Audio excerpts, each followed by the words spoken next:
കഴിഞ്ഞ കുറച്ച് ദിവസങ്ങളായിട്ട് കാലിക്കറ്റ് യൂണിവേഴ്സിറ്റി മുതൽ ഇടിമുഴിക്കൽ വരെ കോഴിക്കോട് ഭാഗത്തേക്ക് പോകുന്ന ഹൈവേ പൂർണ്ണമായിട്ടും അടച്ചിട്ടിരിക്കുകയാണ്.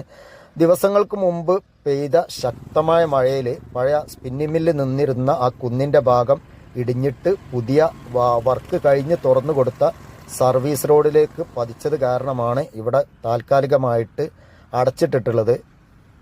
ഈ കാണുന്ന വലിയ കല്ലുകളൊക്കെ ആ മണ്ണിടിച്ചിൽ വന്നതാണ്. അപ്പോൾ 2019 പ്രളയ സമയത്തും ഇവിടെ ചെറുതായിട്ട് ഇടിച്ചിൽ സംഭവിച്ചിരുന്നു. അപ്പോൾ കോൺക്രീറ്റ് വാളിൻ്റെ വർക്കുകൾ നടക്കുന്നുണ്ട്. പക്ഷേ KNRCൻ്റെ വർക്കല്ല, അത് ഇതിൻ്റെ മുകളിൽ ആ റിസോർട്ടിൻ്റെ കൺസ്ട്രക്ഷൻ്റെ ഭാഗമായിട്ട് നടക്കുന്ന വർക്കാണ്. അപ്പോൾ കുറച്ച് ഭാഗത്തും കൂടി ഇതേപോലെ കോൺക്രീറ്റിൻ്റെ വാള് കെട്ടാനുണ്ടായിരുന്ന ആ ഭാഗമാണ് ഇടിഞ്ഞത്.